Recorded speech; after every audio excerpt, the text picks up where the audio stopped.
Yesu unipendaye, kwako nakimbilia. Ni wewe utoshaye, mwovu akinijia. Yafiche ubavuni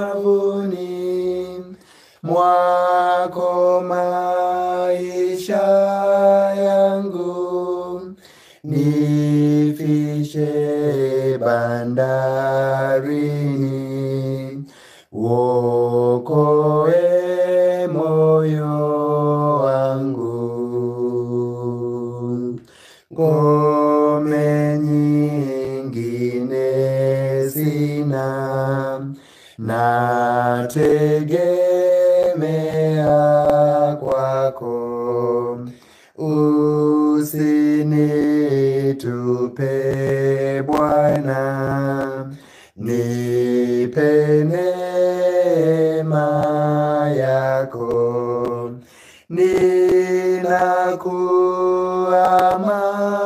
Ninakuamania, mwenye kuniwezesha.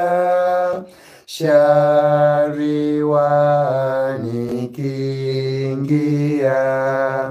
vitani wanitosha.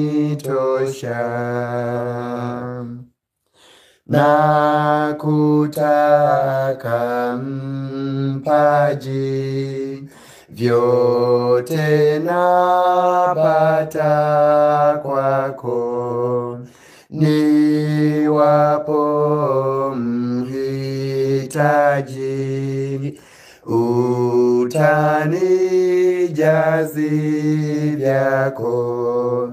Nao waangukao, wanyonge wape nguvu. Poza wauguao,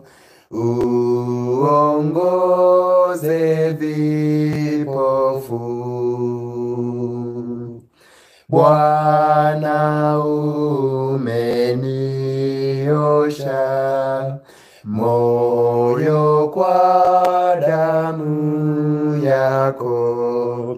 Neema ya kutosha yapatikana kwako. Kwako Bwana naona kisima cha uzima. Mwangu moyoni Bwana, bubujika daima. Kwako Bwana naona kisima cha uzima. Mwangu moyoni Bwana, bubujika daima. Mungu uliye hai, Mungu wa kweli, Mungu wa majeshi, ninaingia mbele zako sasa, si kwa hofu, bali kwa ujasiri wa yule uliyemtuma kusema kweli hata ikiumiza.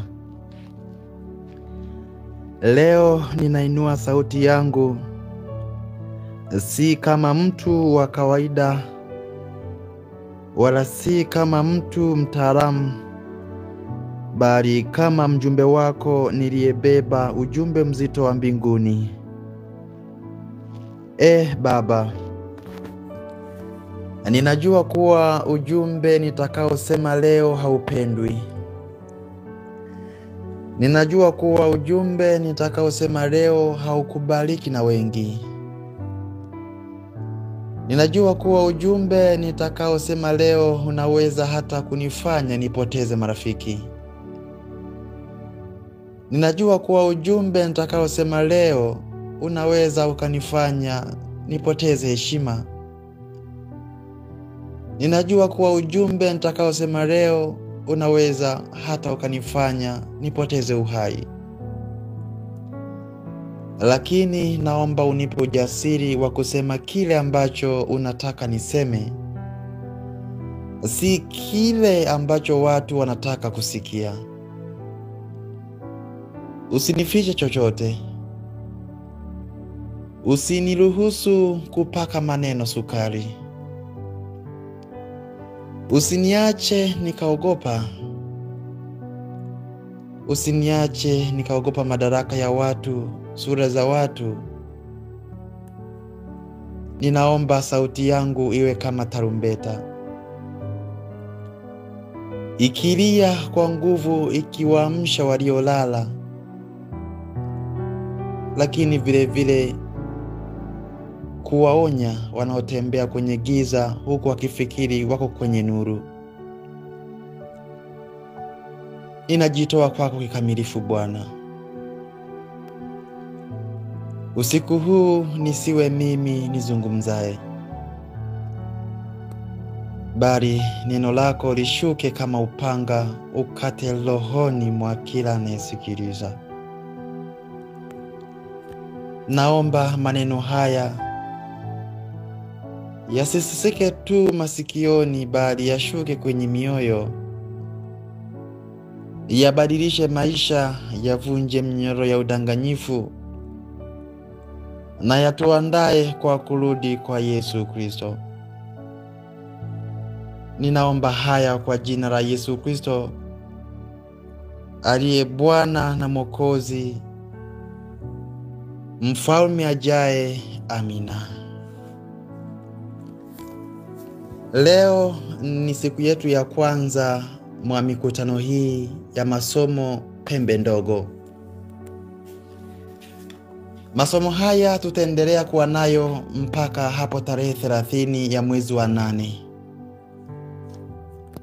Kila siku kuanzia saa 4 tutakutana hapa kwa ajili ya mwendelezo wa majifunzo wa masomo haya. Na kwa kuwa tayari tumekwisha kuomba uongozi wa Mungu, na kwa kuwa tayari tumekwisha kusali, tuingie moja kwa moja kwenye somo letu la siku ya leo. Somo letu la siku ya leo lina kichwa kinachosema Biblia ni kitabu cha unabii na kweli.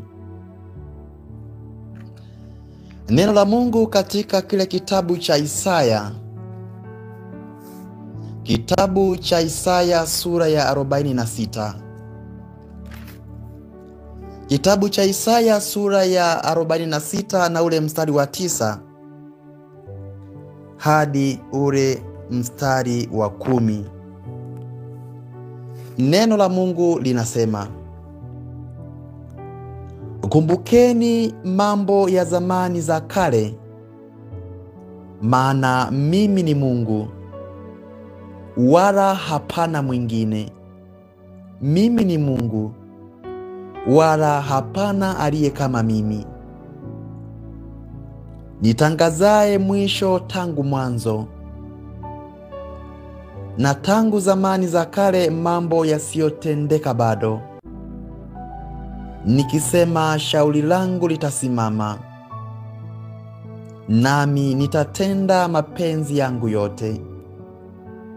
Hili ni neno la Mungu linalotoka katika kitabu cha Isaya sura ya 46 ule mstari wa 9 hadi ule mstari wa 10. Huyu ndiye Mungu anayejitambulisha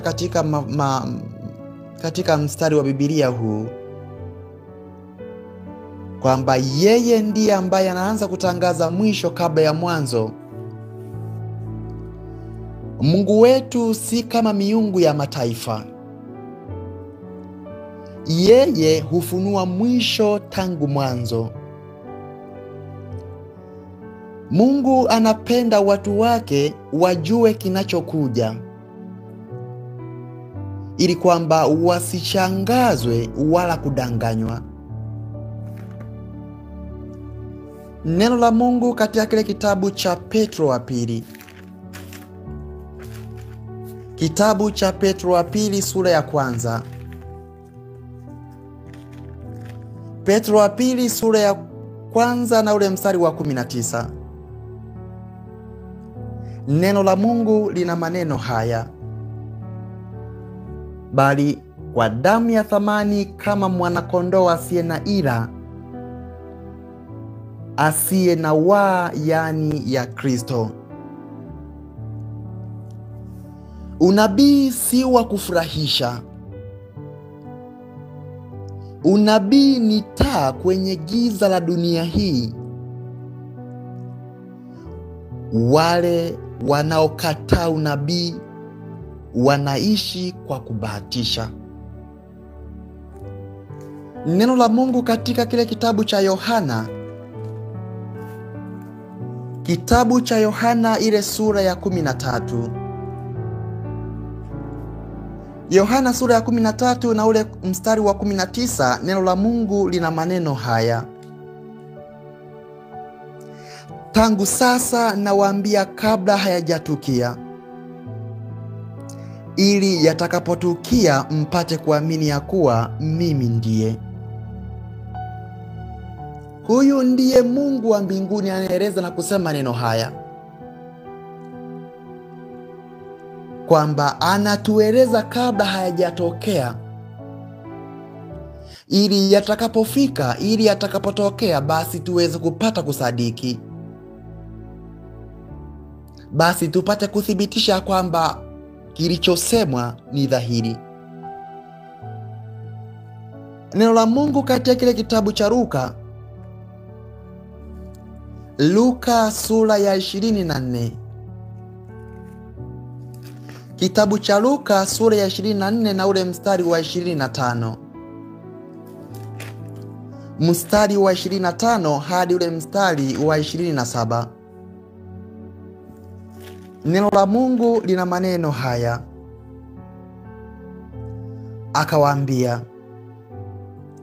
enyi msiofahamu, wenye mioyo mizito ya kuamini yote walioyasema manabii, je, haikumpasa Kristo kupata mateso haya na kuingia katika utukufu wake?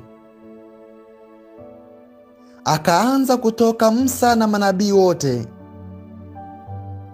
akawaeleza katika maandiko yote mambo yaliyomhusu yeye mwenyewe.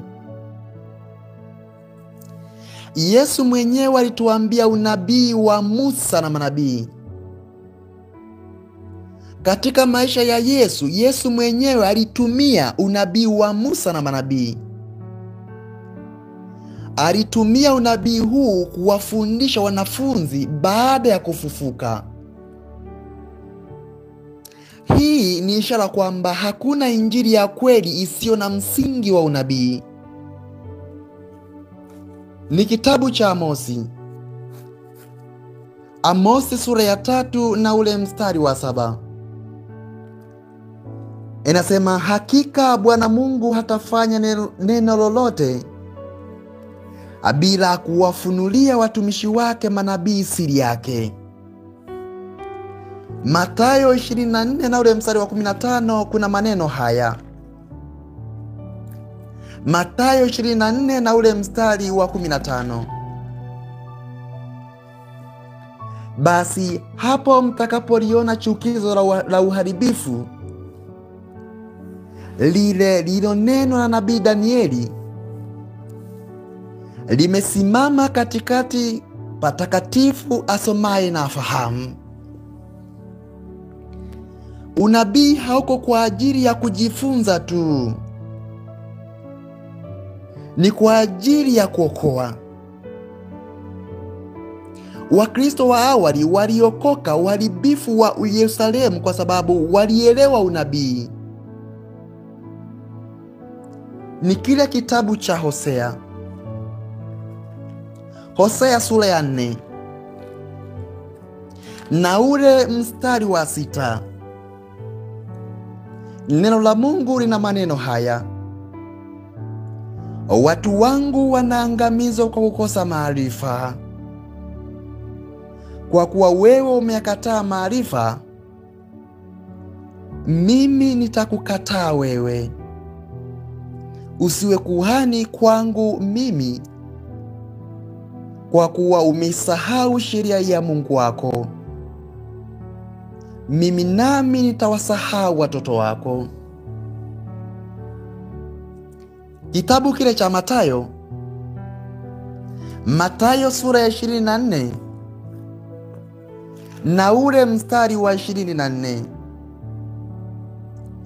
Kwa maana watatokea makristo wa uongo na manabii wa uongo, nao watatoa ishara kubwa na maajabu, wapate kuwapoteza kama yamkini hata walio wateule. Katika siku za mwisho maajabu na udanganyifu vitazidi. Bila msingi wa unabii wa kweli, watu hata wale wanaoamini watakuwa katika hatari. Unabii wa Biblia ni kweli na ni unabii ambao unaaminika kabisa. Ipo mifano mengi tu katika Biblia ambayo Biblia ilitabiri na ikatimia kama ilivyokwisha kutabiriwa. Hivyo tunayoyaona ama tunayoyasoma ama tunayoyasikia katika Biblia, tuelewe ya kwamba ni kweli na hakika. Mpendwa, unabii umetimia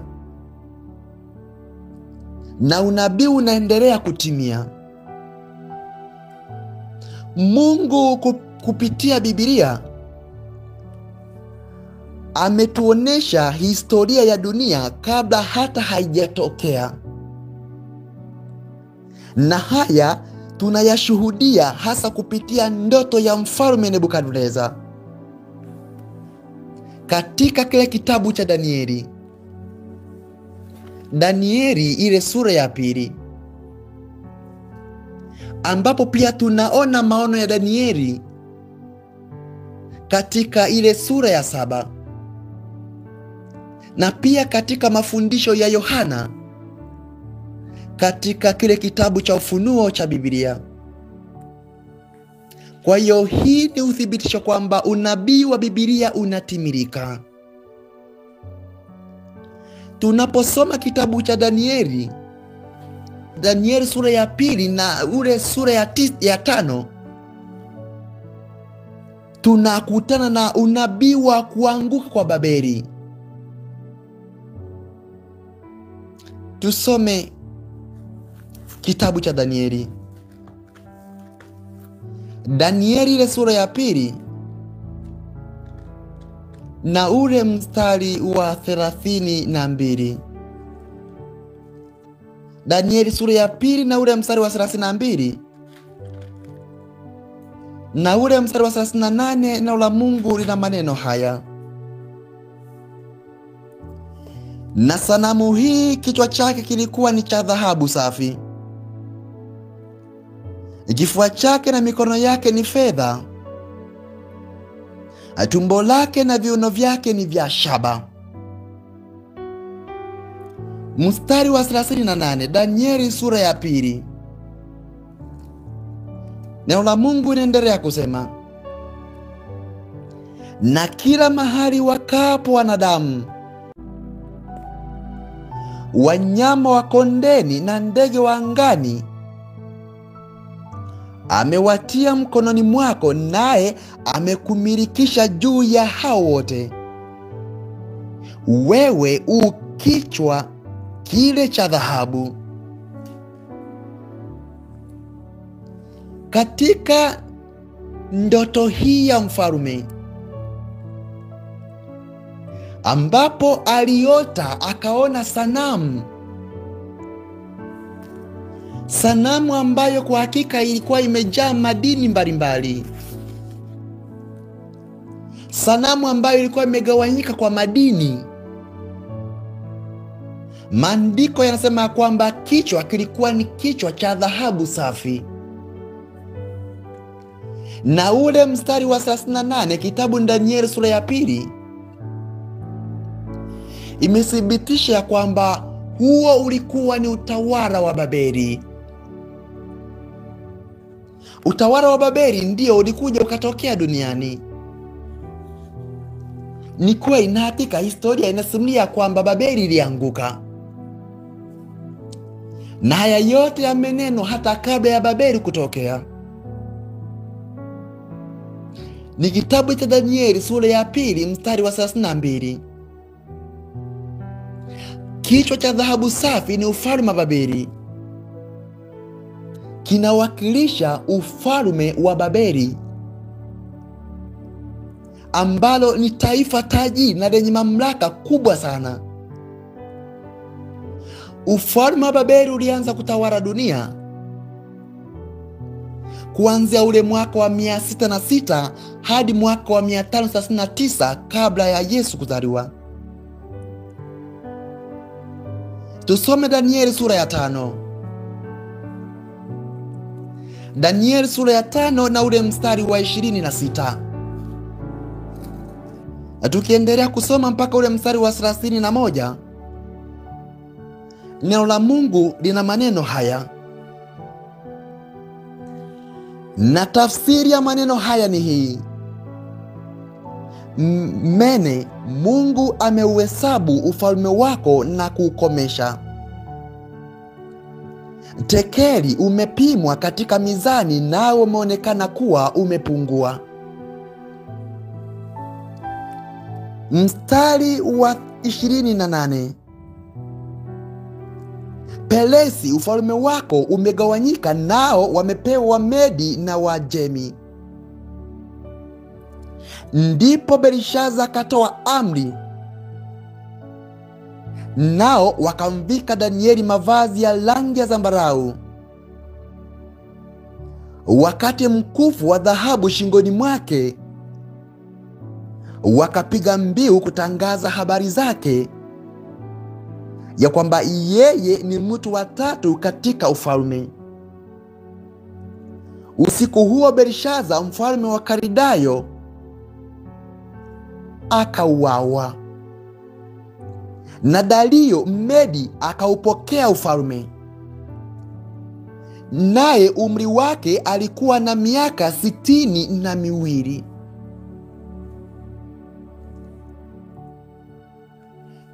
Katika kalamu ya mwisho ya Belishaza,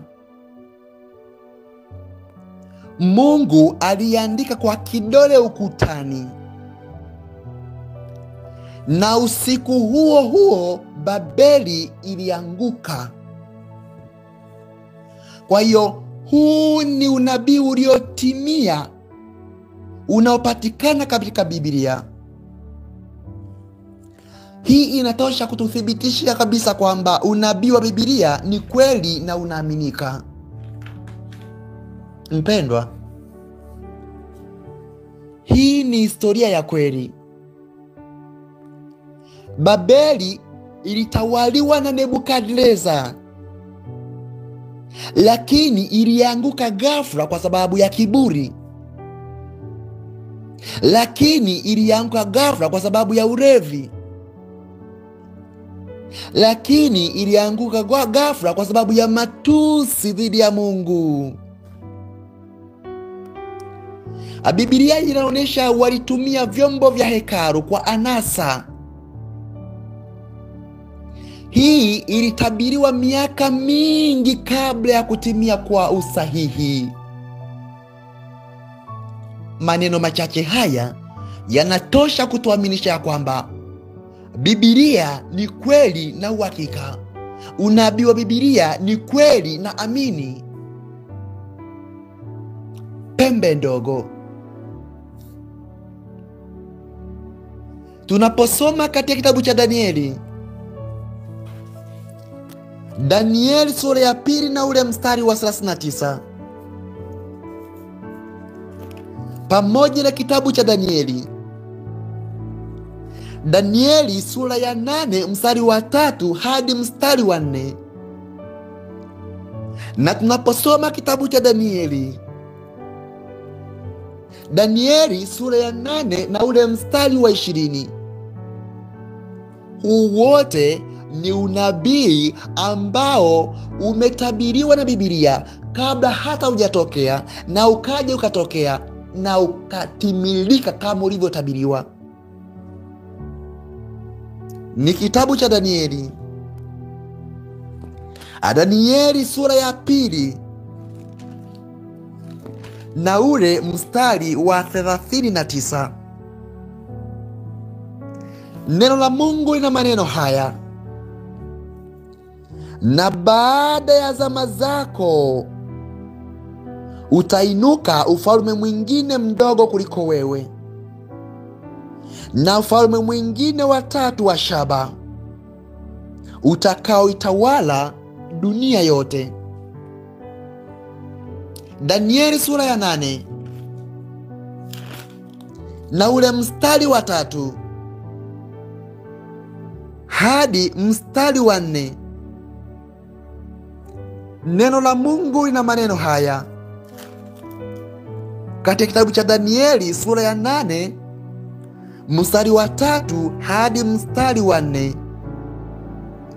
Ndipo nikainua macho yangu nikaona, na tazama, mbele ya mto alisimama kondoo mume mwenye pembe 2, na pembe zile 2 zilikuwa ndefu, lakini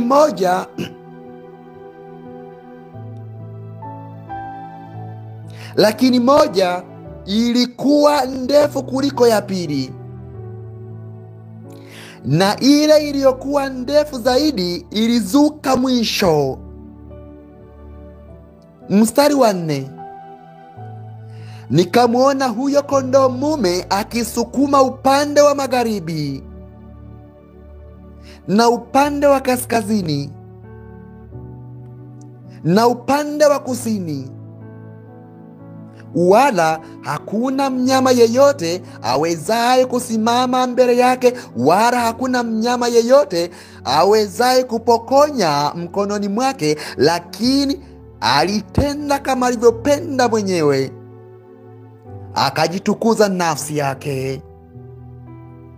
Mstari wa 20 ni kitabu cha Danieli sura ya 8. Yule kondoo mume uliyemwona mwenye pembe 2, hizo ndizo wafalme wa Umedi na Ujemi. Baada ya dhahabu ya Babeli, Danieli aliona ufalme wa fedha. Hii ni ishara ya miliki ya pili, yaani utawala wa pili. Katika historia ya Biblia na katika vitabu vya historia, baada ya ufalme wa Babeli kutoweka, baada ya ufalme wa Babeli kuanguka, ulitokea ufalme mwingine wa pili. Danieli sura ya 8 ule mstari wa 20 inataja wazi kuwa kondoo mume yule uliyemwona mwenye pembe 2 ni wafalme wa Umedi na Wajemi. Historia inatuambia kwamba Koreshi, mfalme wa Wajemi, aliungana na Wamedi na kuishinda Babeli. Umedi na Wajemi ulitawala kuanzia mwaka wa 539 hadi ule mwaka wa 331 kabla ya Yesu kuzaliwa. Mungu alitamka hili kabla hata Koreshi hajazaliwa, lakini yanakuja kutimilika kama yalivyotabiriwa. Koreshi alitabiriwa kabla hajabebwa katika tumbo. Na katika kitabu cha Isaya sura ya 45 ule mstari wa kwanza, Koreshi anatajwa kwa jina kabla kabisa hata hajazaliwa. Lakini haya yaliyotabiriwa, haya yaliyonenwa yanakuja kutokea duniani kama vile vile yalivyotabiriwa. Yanakuja kutokea duniani kama vile vile yalivyosemwa. Neno la Mungu katika kitabu cha Isaya sura ya 45 na ule mstari wa kwanza. Haya ndiyo Bwana amwambiayo Koreshi, masihi wake, ambaye nimemshika mkono wake wa kuume, ili kutiisha mataifa mbele yake, nami nitalegeza viuno vya wafalme, ili kufungua milango mbele yake, hata malango hayatafungwa.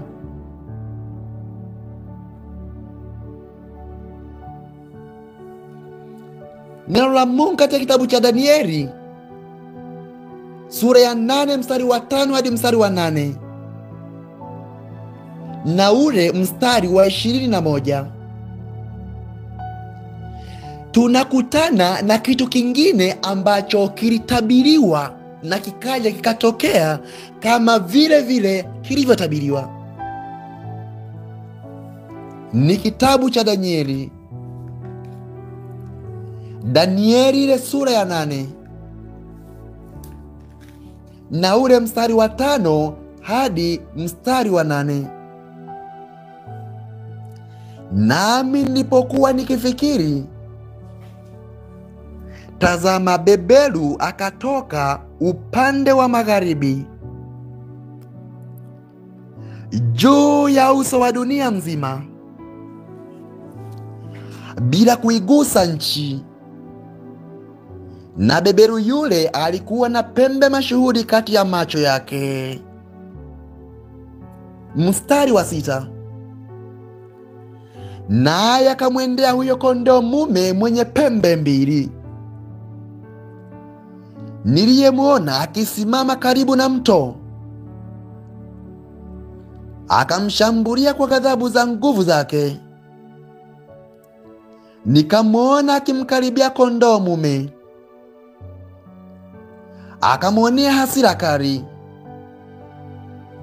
akampiga kondoo mume, akazivunja pembe zake mbili. Na huyo kondoo mume alikuwa hana nguvu kusimama mbele yake, bali akamwangusha chini, akamkanyaga, wala hapakuwapo awezaye kumwokoa kondoo mume katika mkono wake. Ni ule mstari wa 21, kitabu Danieli sura ya 8. Neno inaendelea kusema, na yule beberu mwenye manyoya mengi ni mfalme wa Uyunani, na ile pembe kubwa iliyo kati ya macho yake ni mfalme wa kwanza. Danieli aliona mbuzi mwenye pembe moja, ambaye mbuzi huyu alikuwa akija kwa kasi isiyo ya kawaida kutoka magharibi. Yaani mbuzi huyu alikuwa akija kwa kasi isiyo ya kawaida kutoka ughaibuni. Alimshambulia kondoo, yaani aliushambulia ule utawala ambao sasa ni Umedi na Uajemi.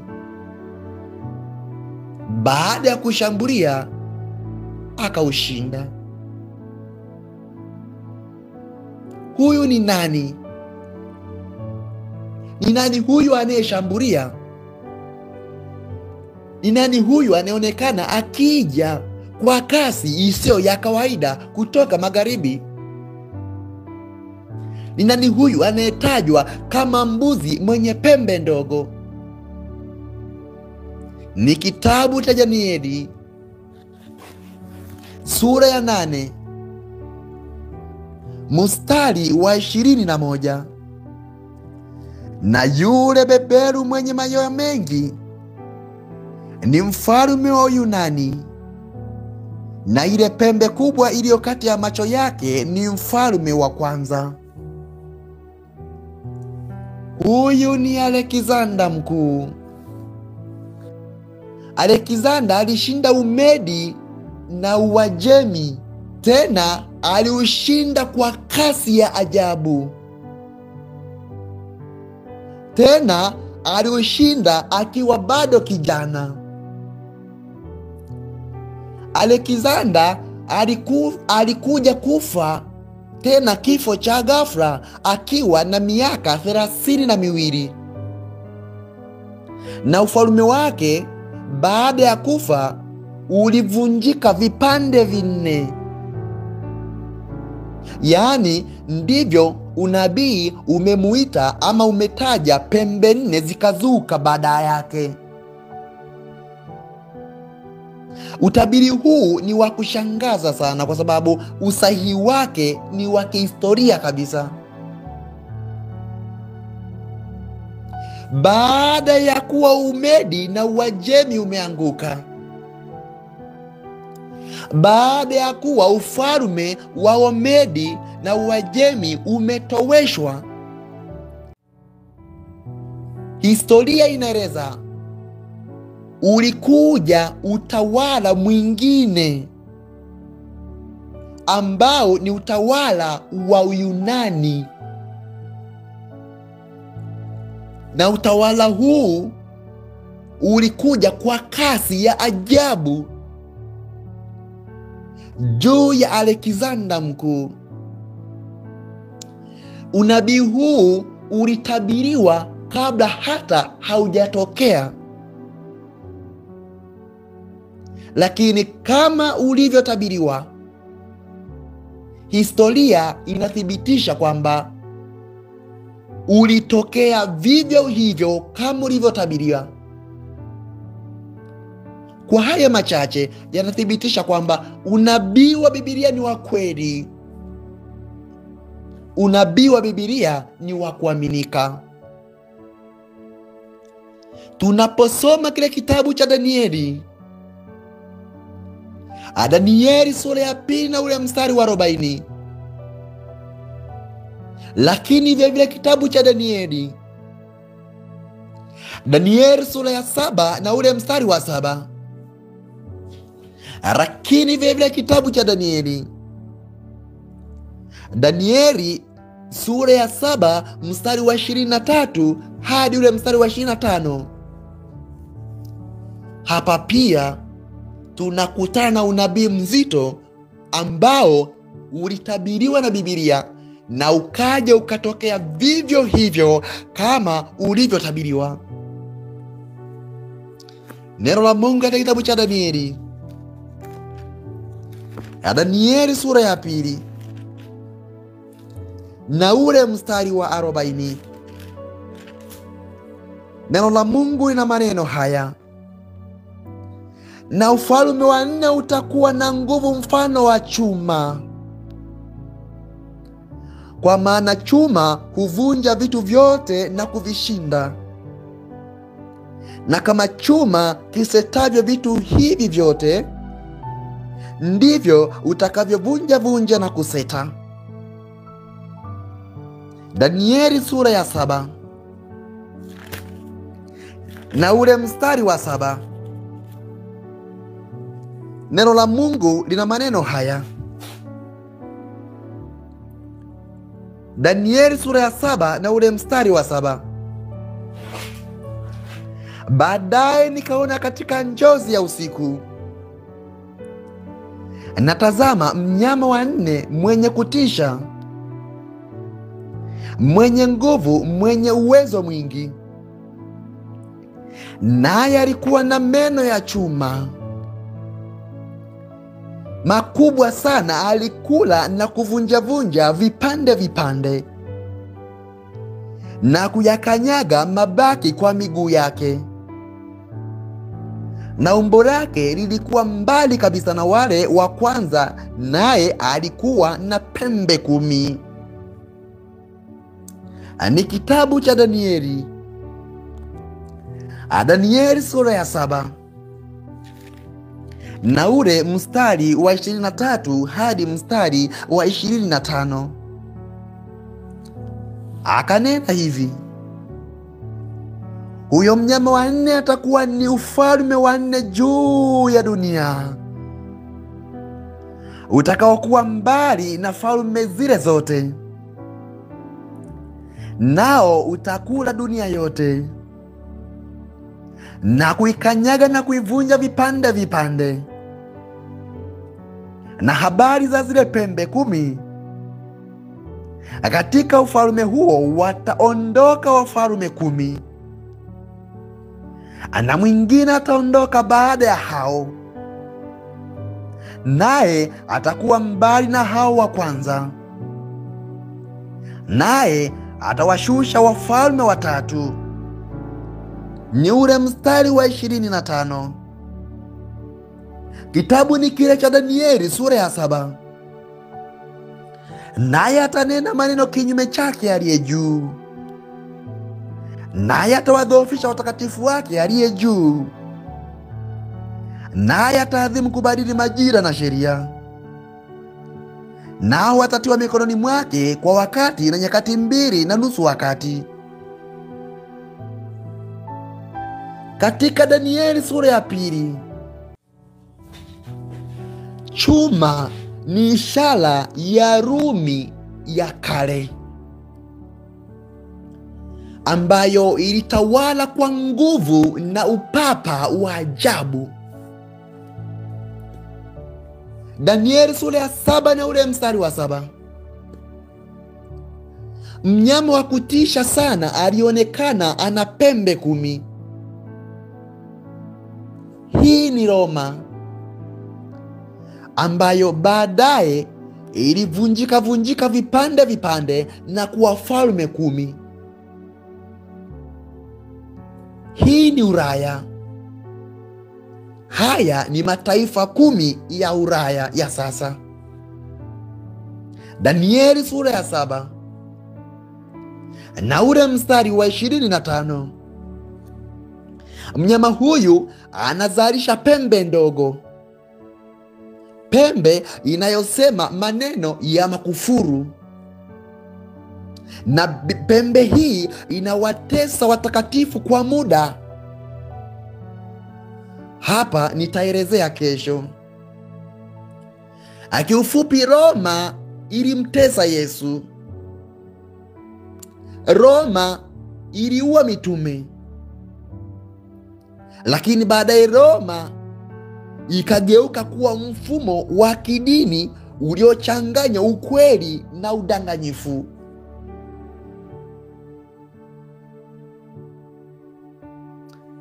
Biblia imejaa matukio mengi ambayo kwa hakika yalitabiriwa kabla hayajatokea, na historia inathibitisha kwamba matukio hayo yalikuja kutokea kama vile vile yalivyotabiriwa na Biblia. Mpendo, utabiri wa Biblia haukosei. Utabiri wa Biblia ni kweli. Utabiri wa Biblia ni sahihi. Utabiri wa Biblia ni wa kuaminika. Lakini kuna unabii mwingine pia ambao ulitabiriwa katika Biblia. Unabii wa kuabudu uongo na mateso ya pembe ndogo. Hapa tutapatizama vizuri kesho. Lakini Danieli sura ya 7 na ule mstari wa 8, vile vile Danieli sura ya 7 na ule mstari wa 25. Si hivyo tu, vile vile kitabu cha Ufunuo sura ya 13 na ule mstari wa 1 hadi ule mstari wa 8. Mfumo huu ulioibuka baada ya Roma nitautaja kwa kina kesho, lakini kwa ufupi, utabiri huu unaonesha kuwa si tu mataifa, bali ni mfumo wa dini utakaopotosha watu wengi. Ulitabiriwa mapema, ulitabiriwa hata kabla haujaanza kazi, ulitabiriwa hata kabla haujaanza kuonekana. Hii japo kwa uchache inatosha kuonesha kwamba unabii wa Biblia ni kweli.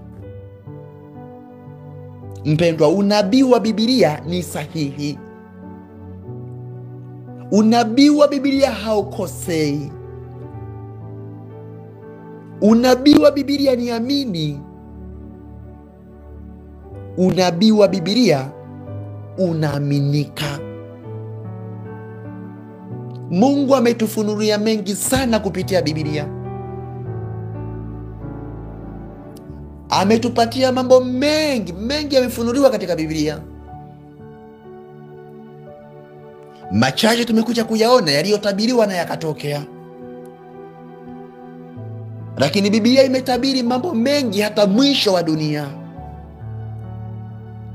Yapo yaliyotabiria ambao yalikwisha kutokea tayari.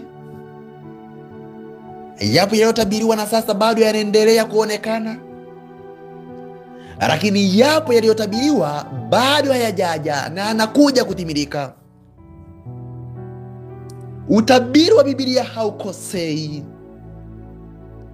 Unabii wa Biblia ni kweli. Unabii wa Biblia ni amini. Unabii wa Biblia ni wa kuaminika. Ni kitabu cha Ufunuo. Ufunuo sura ya 1 na ule mstari wa 3. Katika sehemu hii kuna baraka kwa wale wanaotilia maanani unabii. Katika sehemu hii kuna baraka kwa wale ambao wanatilia shime unabii. Katika sehemu hii kuna baraka kwa wale ambao wanatilia uzito unabii. Kitabu cha Ufunuo sura ya 1 na ule mstari wa 3. Heri asomaye na wao wasikiao maneno ya unabii huu, na kuyashika yaliyoandikwa humo, kwa maana wakati u karibu. Kuna baraka kwa wale wanaotilia maanani unabii wa Biblia. Kuna baraka kwa wale wanaotilia maanani kile ambacho kimefunuliwa kupitia Biblia. Heri hii inaonyesha kwamba unabii haukuwa tu wa kale. Unabii haukuwa tu wa kizazi cha watu wa zama za kale.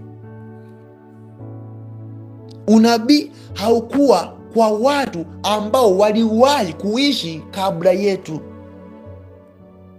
Unabii haukuwa kwa kizazi cha kwanza cha kuumbwa dunia. Bali sura hii na mstari huu inaonyesha wazi kwamba unabii haukuwa tu wa kale, bali ni wakati wetu pia. Si kila mtu atabarikiwa kwa kusoma tu, ila yule anayeshika,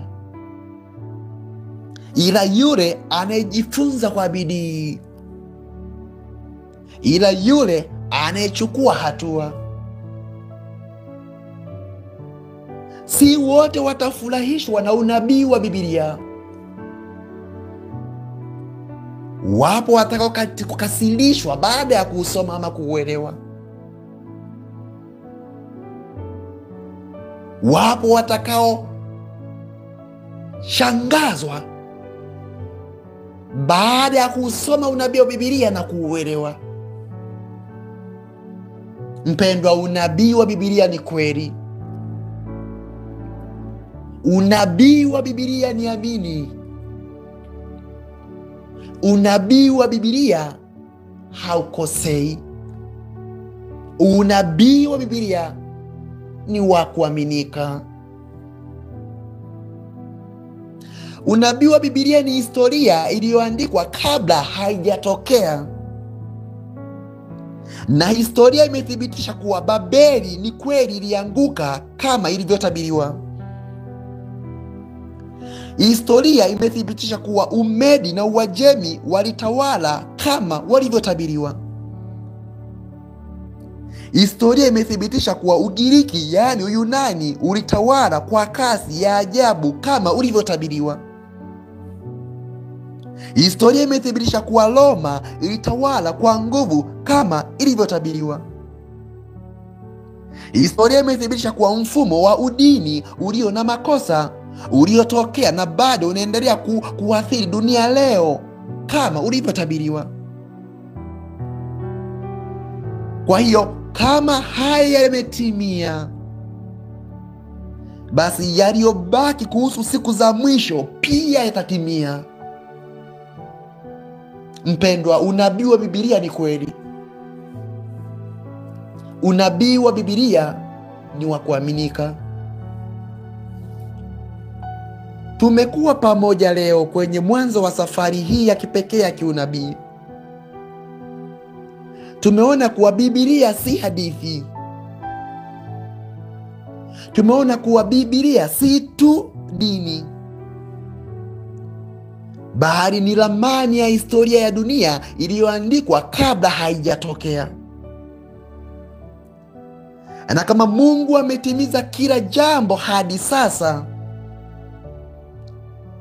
basi lazima tuchukue kwa uzito kile kilichobaki. Leo tumeweka msingi, lakini kesho si ya kawaida. Kesho tutajifunza kuhusu kile ambacho unabii umekificha kwa karne nyingi. Kesho utajifunza mfumo wa kiroho ambao Biblia inauita pembe ndogo. Mfumo uliokuja baada ya Roma ukavaa sura ya kiroho, lakini ndani yake kukiwa ni uongo, lakini ndani yake kukiwa na mateso, lakini ndani yake kukiwa na udanganyifu wa ajabu. Kesho tutaanza kufunua sura yake. Tutaanza kuyaona majina yake. Tutaanza kuelewa jinsi anavyofanya kazi hata sasa. Kesho sio ya kukosa. Kesho sio ya kawaida. Baba, asante kwa haya ambayo umetufunulia leo. Baba, asante kwa msingi ambao leo umetupatia. Tumejifunza kwamba unabii wa Biblia ni wa kuaminika. Tumeona kwamba unabii wa Biblia ni kweli.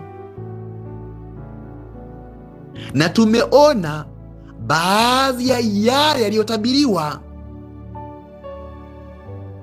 yalitabiriwa kabla hayajatokea, na historia ikathibitisha wazi kabisa kama yalivyotabiriwa. Baba, asante kwa kutufunulia haya. Baba, asante kwa kutupatia siri za ulimwengu kupitia unabii wa Biblia. Baba, asante kwa kutupatia Biblia. Baba, asante kwa upendo huo wa ajabu. Baba, asante kwa neema hizo ambazo umetujalia sisi kupitia mafunuo haya ya unabii wa Biblia. Baba, asante kwa mengi ambayo umetupatia kupitia ufunuo wa Biblia. Asante kwa msingi wa somo la leo. Asante kwa haya yote ambayo umetuonyesha na kutudhihirishia kupitia unabii wa Biblia. Bwana, tunaomba kibali kwako. Bwana, tunaomba nguvu kutoka kwako, ili kuanzia leo Baba, tukapate kuamini unabii wa Biblia. Baba, ili kuanzia leo tukapate mwito wa nguvu wa ajabu wa kusonga na unabii wa Biblia. Baba, kuanzia leo mashaka yote ya ulimwengu atukimbilie katika kupata majawabu kupitia unabii wa Biblia. Bwana, asante kwa siku ya leo. Tunakuomba tujalie tena siku ya kesho, ambapo toka leo tutaanza maandalizi ya kujiandaa kwa ajili ya jifunzo la kesho. Bwana, katuandae. Bwana, katufunulie siri zako nyingi ambazo umetupatia watoto wako kupitia unabii wa Biblia.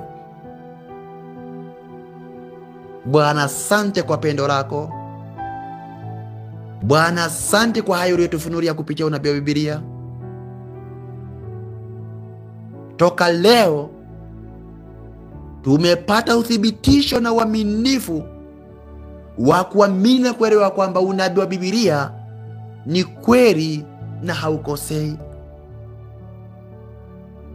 Bwana, asante kwa pendo lako. Tujalie siku ya kesho kwa ajili ya mwendelezo wa masomo haya.